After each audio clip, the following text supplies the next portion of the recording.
যেদিকে আবার চোখ রাখবো, ধর্নার ৩৫৯ দিন কেন্দ্রীয় হারে ডিএ আদায় নাছোড় সংগ্রামী যৌথ মঞ্চ কাল মিছিল সমাবেশের পর এবার তারা সময়সীমা বেঁধে দিতে চাইছে। দুপুর ১টা পর্যন্ত মুখ্যমন্ত্রীর সিদ্ধান্তের অপেক্ষা এবং তারপর থেকে তারা শুরু করবেন আমরণ অনশন। একথাই জানাচ্ছেন সংগ্রামী যৌথ মঞ্চের আন্দোলনকারীরা।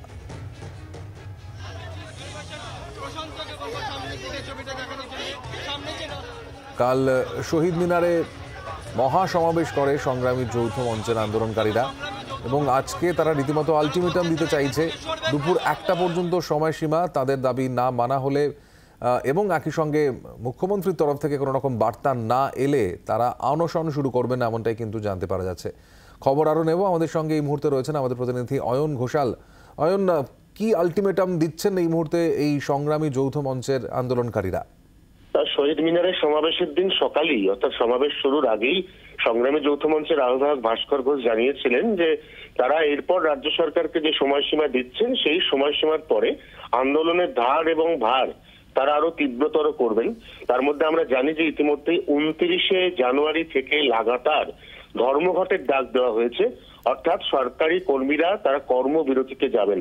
তার পাশাপাশি তারা একই সঙ্গে এই আন্দোলনের ধারকে আরো বাড়াতে অনশনের সিদ্ধান্ত নিয়েছেন। অনশনের ক্ষেত্রে প্রথমে বলা হয়েছিল যে কাল বিকেল থেকেই অনশন হবে, কিন্তু পরিবর্তিত আলোচনার পরিপ্রেক্ষিতে তারা সিদ্ধান্ত নিয়েছেন যে আজকে বেলা ১টা পর্যন্ত তারা রাজ্যকে সময় দিচ্ছেন। এর মধ্যে মুখ্যমন্ত্রী বা নবান্নে উচ্চ পদমর্যাদার কোনো আধিকারিক যদি ডিএর ব্যাপারে তাদের সঙ্গে আলোচনায় বসার প্রস্তাব না দেন, তাহলে বেলা ২টো থেকে তারা অনশন শুরু করবেন। প্রথম দিন ৩ থেকে ৪ জন সংগ্রামী যৌথ মঞ্চের সদস্য তারা অনশনে বসতে পারেন। এখনো পর্যন্ত এমন একটা সুস্পষ্ট ইঙ্গিত পাওয়া যাচ্ছে। সৌমাদিত্য, একদম সেক্ষেত্রে কি হয় আমাদের নজর থাকবে। আপাতত ধন্যবাদ তোমাকে অয়ন। এবং প্রসঙ্গে দিলীপ ঘোষ তিনি কি বলছেন শুনে নেব। এক তো এরা পারমিশন দেয় না, কোর্টে যেতে হয়, কোর্টের পারমিশন দিলেও তাকে অবহেলনা করেন। পশ্চিমবাংলায় যারা প্রতিবাদের মুখ বলেছিল মমতা ব্যানার্জিকে, তারা আজকে প্রতিবাদকে আটকে দিচ্ছে, প্রতিবাদ করতে দিচ্ছে না, নিজের হকের লড়াই লড়তে দিচ্ছে না। এইভাবে তো বেশি দিন চলতে পারে না। সিপিএমও চেষ্টা করেছিল, তাদের পরিণতি দেখুন ওনারা। বাংলার আওয়াজ, বাঙালির আবেগ, জি ২৪ ঘন্টা।